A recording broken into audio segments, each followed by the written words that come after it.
o ensino, qualificar pessoas e, ao mesmo tempo, cuidar da sociedade. Investir em ciência, pesquisa, tecnologia e inovação, sem deixar de zelar e ser entusiasta da minha região. Eu sou o resultado de tudo isso. Sou a CAF. Mas a CAF é muito mais do que você imagina. Quer ver?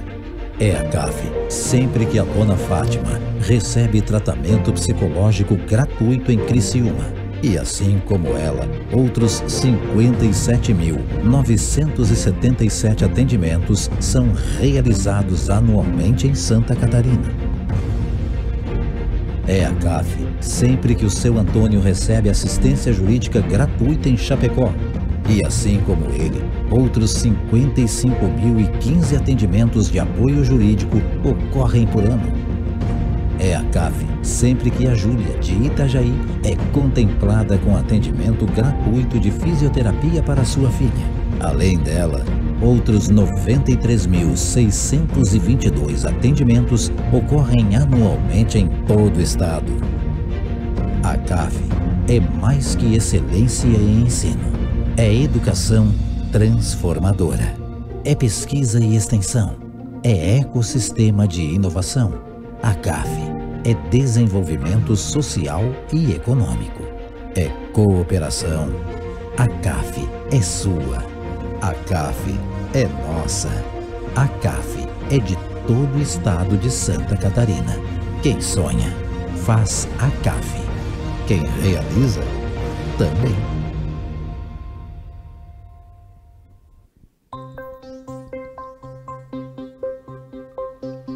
O desejo de ampliar o acesso ao ensino, formando estudantes capazes de impulsionar o desenvolvimento da nossa região, fez nascer a Unesc. Há 55 anos, a nossa universidade comunitária coloca em prática todo o potencial de transformação do conhecimento. Na formação de pessoas, no atendimento às comunidades e no desenvolvimento de projetos que mudam a vida de tanta gente. Hoje, a Unesc é uma instituição que ultrapassa fronteiras, unindo diferentes olhares, provocando novas experiências e antecipando soluções para um mundo melhor. Unesc, 55 anos. Construindo o futuro juntos. Nos últimos anos, a Unesc vem fortalecendo seu protagonismo regional, aproximando ainda mais a sua marca da comunidade. A Unesc tem ampliado sua projeção nacional e internacional. Tem avançado na modernização de processos e se estabelecido como uma instituição inovadora, com um olhar permanente para o futuro. Construindo o futuro juntos.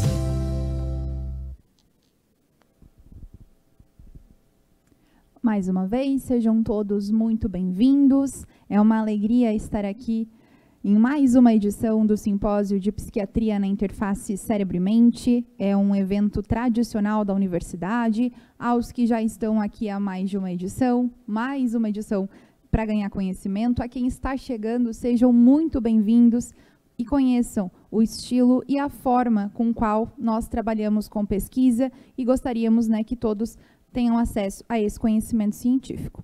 Iniciamos, então, a nossa tarde e o simpósio com a primeira palestra intitulada Epidemiologia e Fenomenologia do Transtorno Bipolar.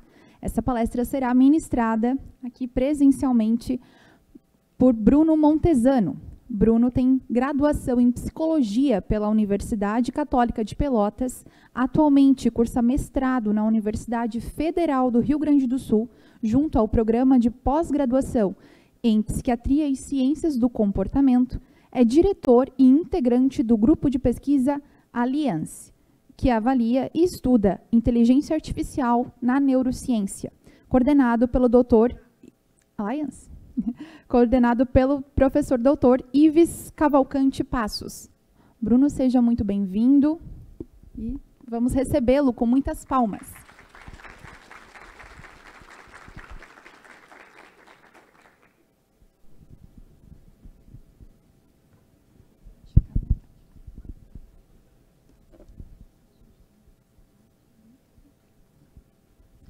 Olá, tudo bem, pessoal? Então, é um grande prazer tá participando aqui do evento. Eu gostaria de agradecer para a organização do evento, pelo convite. E eu acho que o meu papel aqui é um pouco introduzir para vocês alguns dos tópicos relacionados ao transtorno bipolar e abrir caminho para as várias palestras que vocês vão ter dentro desse campo. Então, a palestra de hoje é sobre epidemiologia e fenomenologia do transtorno bipolar. Eu sou psicólogo, sou analista de dados e também sou mestre em psiquiatria agora, né? Então, agradeço pela introdução. E trabalho lá no programa de pós-graduação em psiquiatria e ciências do comportamento. Então, pessoal, as metas aqui dessa palestra vão ser caracterizar os critérios diagnósticos do transtorno bipolar e dos subtipos, resumir as evidências epidemiológicas de pesquisa no campo do transtorno bipolar e também revisar alguns aspectos fenomenológicos. Eu quero iniciar para vocês mostrando essa figura que eu acho que evidencia um pouco da complexidade de quando a gente está trabalhando com o transtorno bipolar.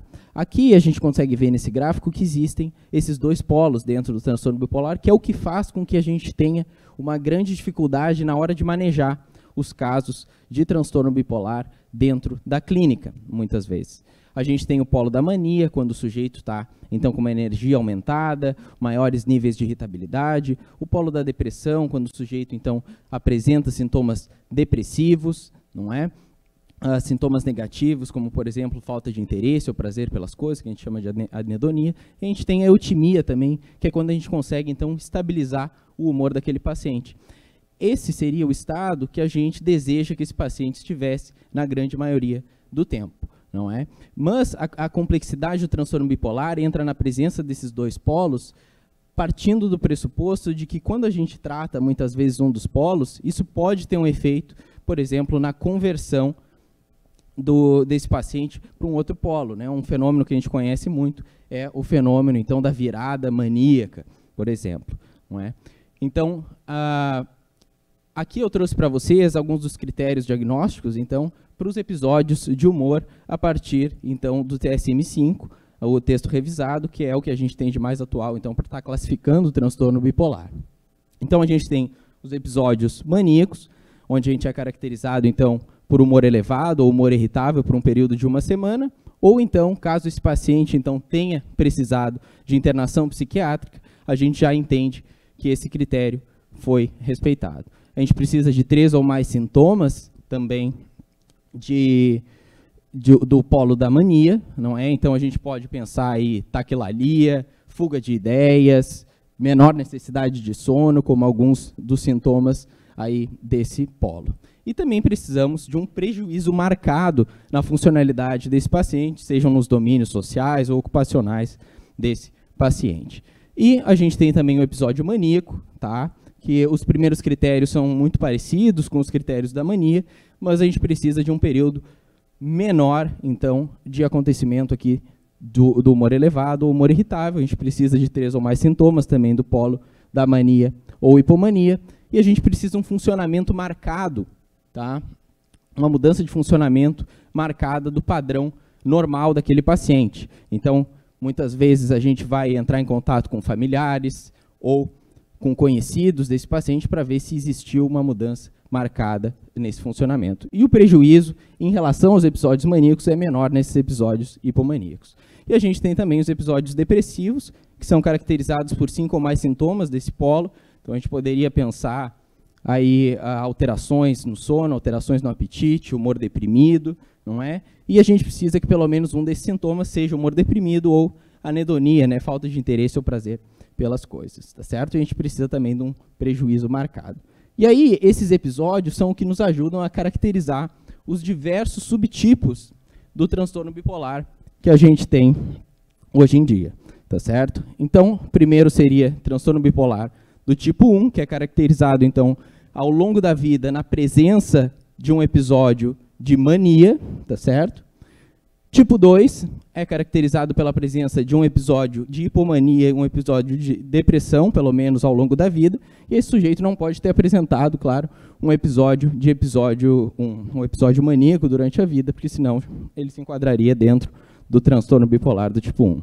A gente tem o que a gente chama também de ciclotimia, que aí são períodos mais extensos, de 2 anos, por exemplo, em que esse sujeito vai oscilar entre esses dois polos que eu mostrei para vocês inicialmente, mas não necessariamente ele vai fechar os critérios diagnósticos para aqueles episódios, mas ele vai ficar oscilando o seu humor, flutuando o humor, então, entre esses dois polos por um período extenso de tempo. Isso é o que a gente chama de ciclotimia.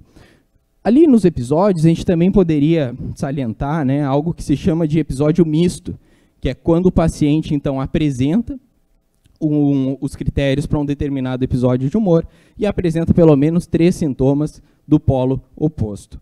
A gente também teria o subtipo aqui de induzido por substância ou medicamento, quando há intoxicação ou abstinência por alguma substância, ou então, por conta do uso de alguma medicação, a gente tem aí o diagnóstico induzido por substância ou medicamento. Devido a outra condição médica, o próprio nome já diz, né, pessoal?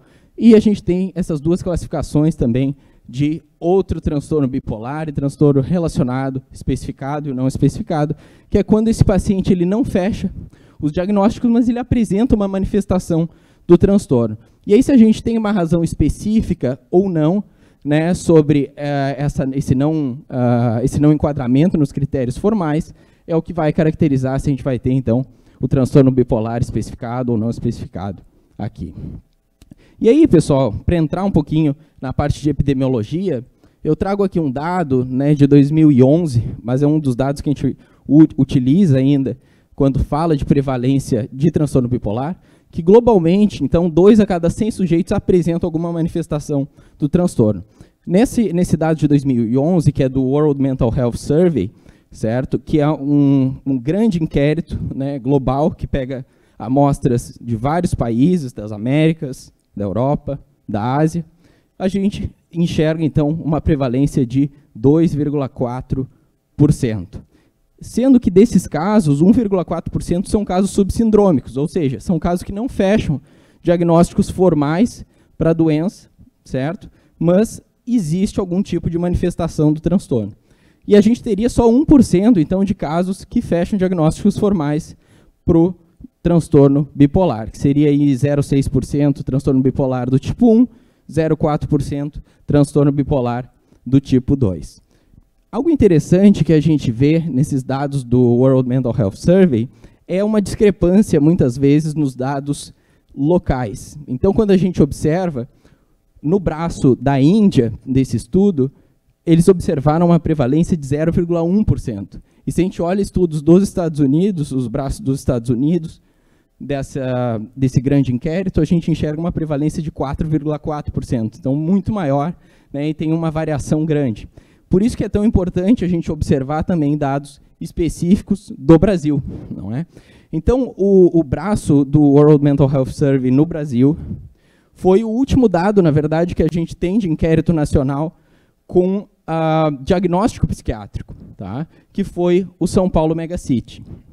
Foi publicado em 2012, então, esse estudo, e a gente vê que a prevalência aqui no Brasil, ao longo da vida, então, foi de 2,1%, que acaba não desviando muito também do que a gente tem de dado de prevalência no mundo, não é? Então, a gente teve aqui 0,9% de casos de transtorno bipolar tipo 1, 0,2% transtorno bipolar tipo 2, e as demais manifestações aí seria esse 1% restante. Foi um grande inquérito nacional que foi realizado na região metropolitana de São Paulo, com um tamanho amostral então, de mais de 5.000 pessoas, e esse é o dado mais robusto que a gente tem até hoje, então, nos últimos 20 anos, sobre a prevalência de transtorno bipolar no país. Então, dados mais recentes, né, se a gente olha alguns dados do Global Burden of Disease, de 2019, foi publicado em 2022, a gente enxerga, então, uma prevalência global de 0,5%. A gente não tem como comparar esses dados diretamente com aqueles dados de 2011 que eu mostrei para vocês, porque essa prevalência aqui do Global Burden of Disease são dados de prevalência de 12 meses. Quando a gente pergunta ao longo da vida, né, a gente vê se o sujeito, então, teve algum diagnóstico de transtorno bipolar durante todo o seu histórico, né? A gente pergunta de maneira retrospectiva. E quando a gente vê a prevalência de 12 meses, a gente só pergunta, né, no último ano você teve algum diagnóstico de transtorno bipolar? Então, a gente não tem como comparar diretamente esses dados. Então, prevalência global de 0,5%. E nesse estudo tem uma comparação, né, do número de casos absolutos, né, que a gente tinha em 90 e em 2019. A gente vê que tem um aumento aí de 24,8 milhões para 39,5 milhões de pessoas, então, acometidas com transtorno bipolar. Claro, a gente não pode, né, ver esse dado e se assustar, porque a população global aumentou de 90 para cá. Porém, né, a gente vê que tem um grande aumento em números absolutos. A pergunta que fica é, será que a gente formou profissionais de saúde nesse meio tempo, né, para conseguir abarcar com todos esses casos novos, não é? Então, essa é a reflexão que fica. E aí, uma outra coisa que eu acho que é importante a gente discutir quando fala em epidemiologia do transtorno é a idade de início. Tá? Então, aqui eu trouxe um dado de uma meta-análise publicada em 2022, que verificou a idade de início de diversos transtornos mentais e também do transtorno bipolar. O que a gente vê, e o resultado que salta aos olhos, é a discrepância que a gente vê no dado de início dos primeiros sintomas do transtorno e do primeiro diagnóstico de transtorno bipolar desses pacientes. A gente vê que a mediana, então, da idade para o início dos primeiros sintomas do transtorno é 21 anos e do primeiro diagnóstico é 40 anos. Né? Então, tem uma grande discrepância e isso nos leva a pensar que o diagnóstico de transtorno bipolar enfrenta alguns desafios. Então, a gente sabe pela literatura que tem um atraso, de fato, significativo, um diagnóstico em torno de 6 a 10 anos. Então, esses pacientes ficam sendo tratados muitas vezes de forma inadequada. E a gente tem esse dado que mais de 60% dos pacientes com transtorno bipolar reportam de 1 a 4 diagnósticos prévios antes de ter o seu diagnóstico correto de transtorno bipolar. E pessoal, ter um diagnóstico tardio pode acarretar em diversos desfechos desfavoráveis para esse paciente.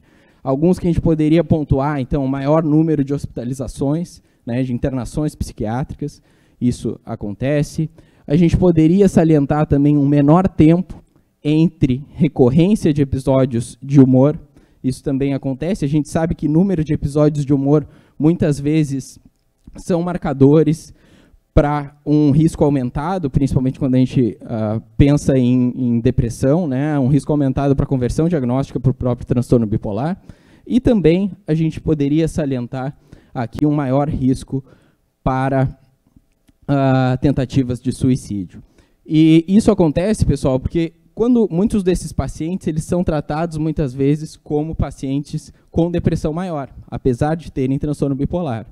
E aí, isso leva, muitas vezes, a um tratamento inadequado. Esses pacientes, muitas vezes, apresentam viradas maníacas. E, na presença de episódios mistos, que eu citei para vocês ali no início da apresentação, esses pacientes vão ter um grande aumento no risco de suicídio.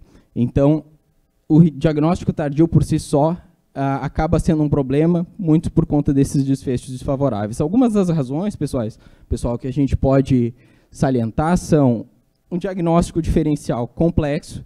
Então, muitas vezes é difícil de a gente diferenciar transtorno bipolar de esquizofrenia, de transtorno de personalidade borderline, entre outras condições. Outra razão é que uma grande parte dos pacientes com transtorno bipolar iniciam os primeiros sintomas de humor não com sintomas do polo da mania, mas do polo da depressão. E aí, isso entra naquele clássico problema, né, se alguns de vocês já se debruçaram então nessa literatura do transtorno bipolar, né, de diferenciar a depressão unipolar da depressão bipolar. Tá? E aí isso aqui é um grande problema, porque às vezes os pacientes passam anos sendo tratados como pacientes de depressão unipolar, quando na verdade são pacientes bipolares. Tá? A gente tem também na literatura uma falta de marcadores biológicos e de neuroimagem robustos. Isso tem mudado um pouco, a gente tem alguns estudos mais atuais que trazem alguns marcadores biológicos associados ao transtorno bipolar, mas isso faz, né, essa falta de marcadores robustos, de fato, faz com que o diagnóstico fique primariamente, né, clínico. E aí isso muitas vezes dificulta, porque profissional de saúde não vai ter muitas ferramentas para trabalhar ali na hora de auxiliar no diagnóstico. E aqui, pessoal, a gente sabe que pela literatura, os transtornos de humor, em geral, eles são muito incapacitantes, tanto a depressão quanto o transtorno bipolar. E isso foi evidenciado num estudo de 2020, publicado pelo Dr. Benício Frey, que vai, inclusive, dar uma palestra para vocês mais tarde, e também em parceria com o Dr. Flávio Kapczynski, que eles publicaram, então, uma análise da rede de saúde de Ontário, que é um estado no Canadá, onde eles viram, então, a incidência cumulativa de incapacidade em pacientes com transtorno de humor, quando comparado a uma amostra populacional controle. O que eles observaram é que existe uma aceleração muito grande na incidência de incapacidade nos pacientes com transtorno de humor, quando comparados aos controles populacionais. E o mais interessante desse estudo, pessoal, é que eles fizeram uma subanálise separando a depressão do transtorno bipolar. E o que eles encontraram foi o seguinte, que essa curva de incidência para incapacidade ela é ainda mais acelerada no transtorno bipolar quando a gente compara com depressão. Tá? Então, a gente consegue observar aqui na esquerda, a gente tem essa curva que seria relacionada com o transtorno bipolar, e aqui a curva da depressão, e aqui a gente teria a curva do controle populacional em verde. Tá? Então, o transtorno bipolar ele acaba sendo mais incapacitante ainda do que a depressão. E isso é um dado interessante de a gente ter em mente, principalmente quando a gente considera aquela questão diagnóstica, aquele problema diagnóstico dentro do transtorno. Eu vou apresentar para vocês brevemente alguns dados que a gente tem recentes de algumas meta-análises em cima de algumas comorbidades relevantes que a gente tem no transtorno bipolar. Tá, pessoal? Eu não vou me debruçar tão a fundo nessa questão, por conta de que a gente vai ter palestras também no evento específicas sobre comorbidades. Então, as duas comorbidades que eu trouxe aqui são o TDAH e o transtorno por uso de substância. A gente vê, então, que pacientes com TDAH têm, então, em torno de 8%, então 1 a cada 13 pacientes aí com TDAH tem também transtorno bipolar comórbido, e pacientes com transtorno bipolar, em torno de 17%, uma prevalência bem alta, apresentam TDAH. E um dado interessante desse estudo é sobre a idade de início do transtorno bipolar. Se observou nessa meta-análise, então, que os pacientes que apresentam transtorno de déficit de atenção, hiperatividade comórbido, eles têm um início dos sintomas de transtorno bipolar 4 anos mais cedo do que os demais pacientes. Esse é um dado interessante, talvez seja de explorar mais a fundo em estudos futuros. E também transtorno por uso de substância, a gente viu que nessa meta-análise que tem um risco aumentado, então, para essa comorbidade em homens e também em sujeitos que apresentam risco de suicídio. E a gente viu um dado também sobre número de episódios maníacos, então, quanto mais episódios maníacos esses sujeitos tinham, maior o risco de que eles apresentassem, então, transtorno por uso de substância comórbido. Aqui eu trago também um artigo de pródromos do transtorno bipolar, um relatório de 2019 que foi realizado pela Task Force de Pródromos da Sociedade Internacional de Transtorno Bipolar. E aqui, esse é um artigo que eu recomendo que quem tem interesse aí leia, é um artigo de 2019, então publicado por todo esse time dessa Task Force, e eles mapearam diversos marcadores de risco em várias etapas desenvolvimentais para o desenvolvimento de transtorno bipolar. Algumas das principais variáveis que eles encontraram foram características ciclotímicas, histórico familiar de transtorno bipolar, e isso é uma questão que a gente já vem estudando vastamente na literatura, historicamente, é um dos principais marcadores desenvolvimentais que a gente vê aí para o início de transtorno bipolar é o histórico familiar e a recorrência de depressão. Então, por isso que é tão importante, dentro do contexto clínico, buscar manejar a recorrência de depressão. Porque a gente tem esse dado em vários estudos, historicamente, de que quanto maior a quantidade de episódios depressivos na história desse sujeito, maior é o risco de conversão para o transtorno bipolar. Então, esses dois dados, principalmente, essas duas variáveis finais aqui nessa lista, são umas das mais importantes aí que a gente tem para avaliar risco para conversão ou desenvolvimento de transtorno bipolar. Aqui eu trouxe um estudo que a gente fez recentemente, utilizando algumas técnicas de aprendizado de máquina. Então, aprendizado de máquina é quando a gente cria sistemas que aprendem a partir de algum tipo de dado, né, para tentar prever ou tomar alguma decisão posteriormente. O que a gente fez aqui, então, foi tentar criar um modelo preditivo que tentaria prever os casos incidentes de transtorno bipolar numa amostra comunitária de adultos jovens, que a gente fez com uma amostra lá da cidade de Pelotas, no Rio Grande do Sul. E a gente tentou, então, ver num intervalo de 5 anos, dentro de uma amostra de pessoas que não tinham transtorno bipolar, quem que desenvolveria e ver se o modelo seria capaz de prever. Eu não vou trazer aqui diretamente, né, se vocês tiverem interesse nos resultados desse estudo, eu sugiro que vocês leiam, vocês podem me buscar depois, eu posso passar para vocês, mas eu vou me ater ao que a gente encontrou de variáveis mais relevantes aí para o início de transtorno bipolar. A gente pode salientar a severidade de sintomas depressivos, então a gente encontrou também principalmente associado ao sintoma de desvalia, certo? Uma associação bastante grande com o início de transtorno bipolar. Uso de substâncias, então a gente achou nesse estudo uso de cocaína ao longo da vida como um fator de risco importante para o desenvolvimento de transtorno bipolar e também abuso ou dependência de álcool. A gente também encontrou problemas de saúde mental materno, então esse resultado está em linha com aquele resultado que eu mostrei para vocês ali, daquela revisão, daquele relatório do Task Force da Sociedade Internacional de Transtorno Bipolar. E também achamos um status socioeconômico mais baixo, associado a um maior risco, então, para o desenvolvimento de transtorno bipolar.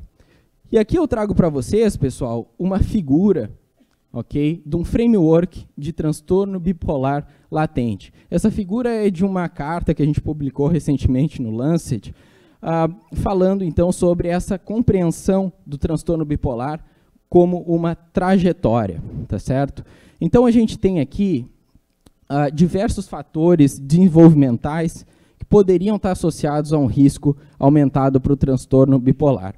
Essa questão do transtorno bipolar latente é a gente tentar entender que existem fatores, certo, de diversas etapas do desenvolvimento que podem estar associados a uma trajetória de início de transtorno bipolar no início da vida adulta. Então, aqui a gente tem, né, dentro de fatores associados ao âmbito familiar, o histórico familiar de transtornos de humor, que é uma variável que a gente já sabe pela literatura que está bastante associada. Aí, na infância, essa pessoa poderia, então, apresentar transtornos de distúrbios do sono, déficit de atenção, transtornos de ansiedade, flutuações no humor.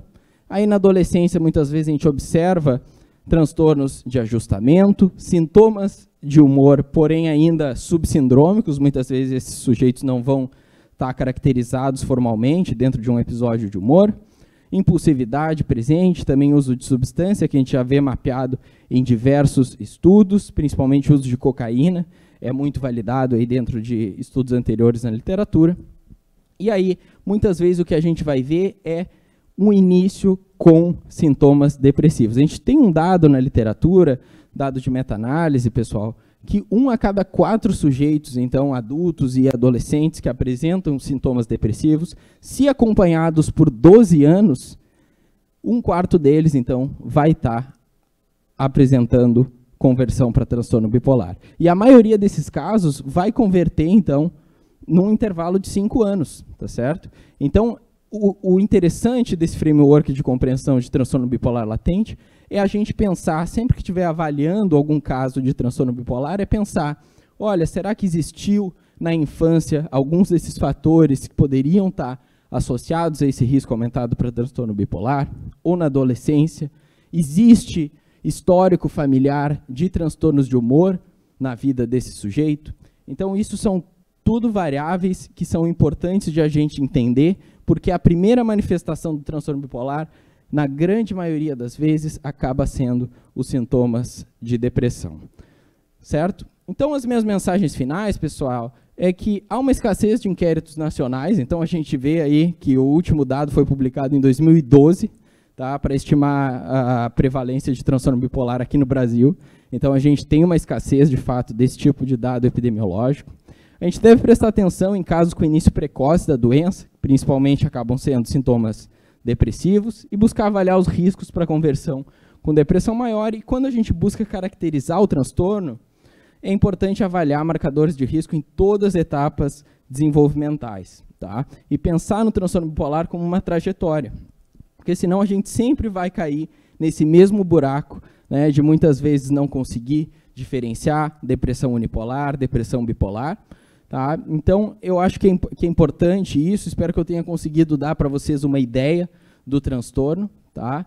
E abrir caminho para vocês conseguirem compreender melhor, então, muitas das dificuldades, das limitações da compreensão do nosso campo e aproveitar melhor aí todas essas palestras que estão por vir. Então, aqui estão algumas referências. Eu gostaria de agradecer a atenção de todos vocês, e quem quiser entrar em contato, pode entrar em contato por qualquer um desses 2 e-mails, com perguntas, com comentários, para a gente discutir. Então, fiquem bem à vontade de solicitar material. Então, agradeço pela atenção de todos vocês.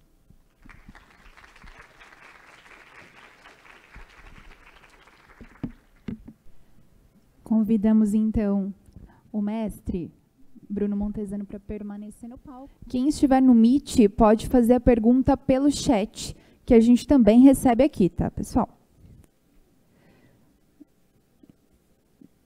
Então, vamos começar aqui. Tem uma pergunta direcionada ao Bruno Montesano. Foi citado na palestra que o uso de substâncias ou medicamentos podem contribuir para o agravamento ou desenvolvimento do transtorno bipolar. Dentre as substâncias foram citadas a maconha e a cocaína, mas não foi comentado a respeito das medicações que possuem um efeito similar, no sentido de indução ou agravo.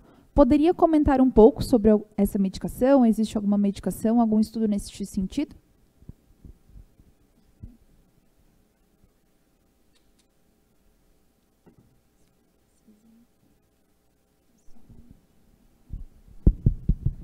Obrigado pela pergunta.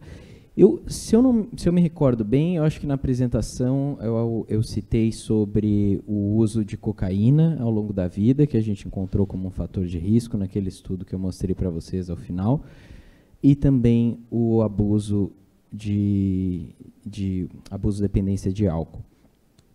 Sobre essa questão de substância como um fator de risco para o transtorno bipolar, até interessante citar, porque foi citado na pergunta, apesar de eu acho que eu não comentei na apresentação, mas a gente recentemente produziu um artigo, um trabalho sobre o uso de maconha como um possível preditor para o transtorno bipolar. O que a gente encontrou foi bastante interessante, porque nesse estudo a gente avaliou, para além do uso de maconha ao longo da vida, também o uso de cocaína.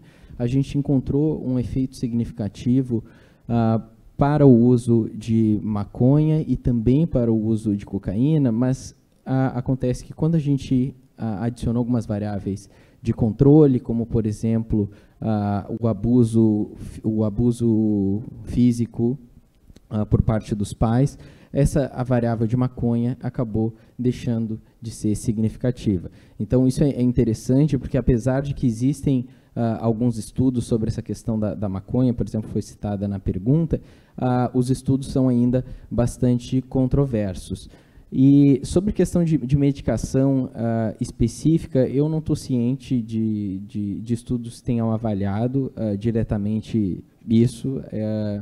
Não sei se talvez a Chiara ou a Joana tenham se debruçado em cima dessa literatura, mas eu não saberia dizer. Mas eu acho que é interessante comentar sobre esse estudo que a gente fez com maconha e com cocaína, porque o efeito da maconha nesse estudo, quando controlado para abuso físico parental e também para uso de cocaína, a maconha deixou de ter efeito. Então, acho que essa questão das substâncias é interessante de a gente pensar também até que ponto isso pode ter um efeito na trajetória do desenvolvimento do paciente e até que ponto a gente considera como um fator também mais proximal dentro de um processo de conversão diagnóstica, por exemplo, de depressão para transtorno bipolar. Então, a cocaína pode ter muito esse papel também na virada maníaca, por exemplo, né? Então, eu acho que assim, as substâncias, a gente tem evidências bastante robustas para a cocaína, que nem eu comentei para vocês, para maconha, para uso de maconha como um preditor para transtorno bipolar, a gente tem evidências controversas na literatura, então a gente ainda tem que esperar talvez estudos mais robustos. A maioria dos estudos que a gente tem alguns estudos transversais e também alguns estudos longitudinais, mas com amostras não tão robustas e amostras também não tão grandes. Então, a gente precisa de estudos mais robustos em relação a isso, mas sobre medicação, de fato, eu não saberia informar. Certo, muito obrigada pela resposta. Agora temos mais uma pergunta. Ela não está direcionada a nenhum palestrante específico, então eu acredito que, né, quem quiser complementar, então é uma pergunta aberta aqui. Gostaria de saber mais sobre a relação TDAH e transtorno bipolar.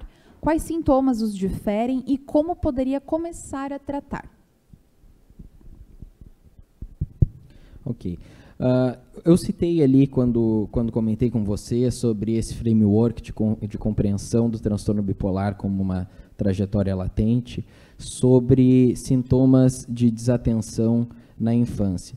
O que tem se visto, eu apresentei alguns dados também sobre a questão de comorbidade de TDAH e transtorno bipolar, é que, dada a alta prevalência, até que eu mostrei para vocês ali, de TDAH comórbido dentro dos casos de pacientes com transtorno bipolar, de 17%, ali, se eu não me engano, era a prevalência, é que a gente observa, muitas vezes, quando a gente olha retrospectivamente nesses pacientes que iniciaram lá no final da adolescência, início da vida adulta, com sintomas depressivos e depois converteram para transtorno bipolar, que muitas vezes, quando se olha retrospectivamente na história desses pacientes na infância e também na adolescência, sintomas principalmente de desatenção, né? E isso a gente vê em alguns estudos, e tem isso vários estudos que indicam,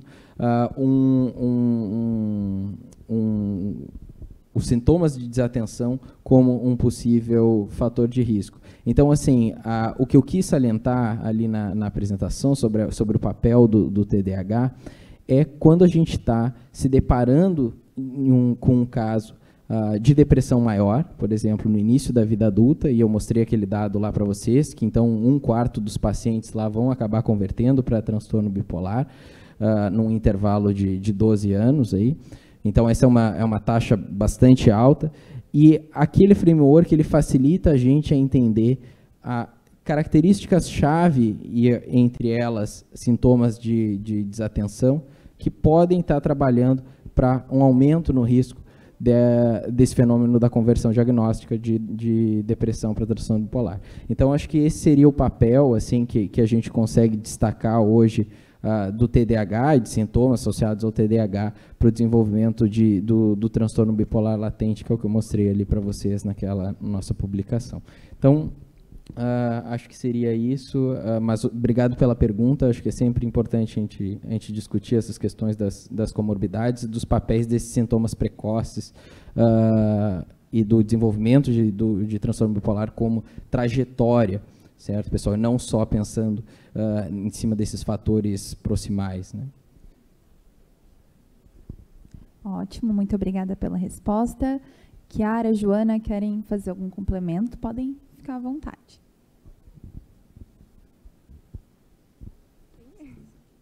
Não sei se a Joana quer adicionar alguma coisa, mas tem vários desses estudos que trabalham em cima dessa temática dos prejuízos, né, que o transtorno bipolar, por exemplo, traz, os transtornos de humor em geral, tanto a depressão quanto o transtorno bipolar, que muitas vezes podem se assemelhar a algumas desses desfechos como se fosse uma síndrome metabólica dentro do corpo. E aí existem pesquisadores que sugerem que, por exemplo, uma alimentação balanceada e os efeitos de uma alimentação balanceada que poderia, que a gente poderia se beneficiar dentro de um quadro, por exemplo, de síndrome metabólica, poderia também facilitar e beneficiar pacientes que são acometidos com transtornos de humor. Então, talvez até para além desses dados que a Chiara nos trouxe, né, que podem estar diminuindo aí o risco para sintomas depressivos e ansiosos, também a gente pode verificar que isso poderia ter algum tipo de mudança até a nível de organismo, né, com essas outras mudanças de hábito, não é? Então, acho que com certeza isso beneficia, porque não vai beneficiar às vezes diretamente, né, o transtorno mental em si, mas que nem a Chiara, a Joana comentaram, né, muitas vezes a gente, dentro da clínica, né, acaba tentando, de alguma forma, regular o paciente para que ele funcione melhor overall, né, e aí a gente, muitas vezes, tem um efeito secundário ali, diretamente nos sintomas. Então, eu acho que, com certeza, a mudança de hábito é algo que a gente deve incentivar nos pacientes, né, e tentar regular eles muito obrigada pelas dentro de todos respostas. Os âmbitos possíveis. Temos assim, agora né, uma pergunta direcionada Isso. ao Bruno. No transtorno bipolar latente apresentado no quadro, qual é a conduta melhor? Principalmente no caso do grande histórico familiar e episódios esporádicos de depressão/mania na adolescência. Existe isso? Tem alguma evidência? Então, esse modelo que eu mostrei para vocês, do bipolar latente, a gente tem planejado alguns estudos para testar empiricamente essa trajetória, certo? Ali eu citei para vocês, né, foi citado na pergunta também, obrigado pela pergunta, a questão de flutuações de humor ali na infância e início da infância e adolescência. Tá? O que acontece nesse período, muitas vezes, e que a gente observa, muitas vezes a depressão, quando se inicia ali os sintomas depressivos na infância, início da vida adulta, a gente observa muitos sintomas de irritabilidade. Tá? Isso é muito comum. O interessante de a gente observar e controlar esses sintomas seria a partir dessa ótica. Por exemplo, vamos pensar num caso fictício, né? Tem um paciente lá, uma criança, né, que apresenta flutuações de humor e também tem sintomas de desatenção, né? A gente viu ali no modelo que isso poderia ser possíveis fatores ali associados a um desenvolvimento posterior ali de transtorno bipolar manifesto. Tá? O que a gente poderia pensar dentro da clínica, e é algo que parece simples, né, mas muitas vezes não é feito, que é explorar esses outros sintomas dentro dessa trajetória. Então, por exemplo, a gente observa lá histórico familiar de transtornos de humor na vida desse sujeito. Então, o que deve ser pensado, muitas vezes, é quando for planejado um tratamento para esse sujeito que está apresentando, por exemplo, sintomas depressivos, a gente viu lá, ele apresenta também sintomas de desatenção, tem histórico familiar de transtornos de humor, a gente liga um alerta, né? Essa pessoa então tem um risco aumentado para o desenvolvimento de transtorno bipolar.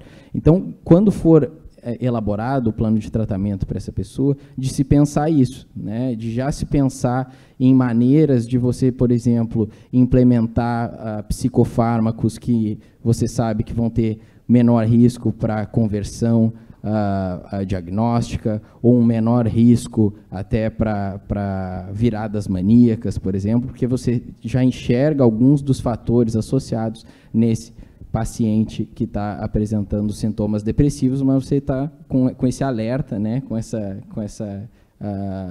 essa luzinha ligada ali de, existe esse risco aumentado por conta desses fatores associados. Então, eu acho que é importante sempre de Muitas vezes isso não vai ter um efeito prático tão grande dentro do plano de tratamento, mas às vezes é importante ligar esses alertas para que se adeque o tratamento, né, dado esse risco aumentado em alguns pacientes, e você tentar evitar certo tipo de psicofármaco, você tentar ajustar o tratamento de acordo. Então, acho que essa seria a conduta adequada, que é, a partir do momento que você mapeia um risco aumentado por conta de alguns fatores associados, de você tentar já ajustar o tratamento de acordo, né? Então, penso principalmente nessa questão de psicofarmacologia, né, dentro do plano de tratamento para depressão, por exemplo. Desculpa, imagina. não. Muito obrigada pela Tudo resposta. Certo, tudo sob controle. Então, muito obrigada aos palestrantes desse início de tarde. Nós tivemos 3 psicólogos dando início aí ao nosso simpósio de psiquiatria, interface cérebro e mente, que nesse ano trabalha o transtorno bipolar das bases biológicas ao tratamento. Ainda temos algumas perguntas aqui que não vai dar tempo de serem realizadas, mas os palestrantes estão à disposição aí de vocês. Fiquem à vontade para fazer esse network. Agora a gente vai entregar uma lembrança, né, para eles que aqui estão. Joana, sinta-se abraçada também. E logo iremos para o nosso network coffee break para seguirmos aí a nossa tarde. Muito obrigada mais uma vez pela presença de todos e nos vemos daqui a pouco.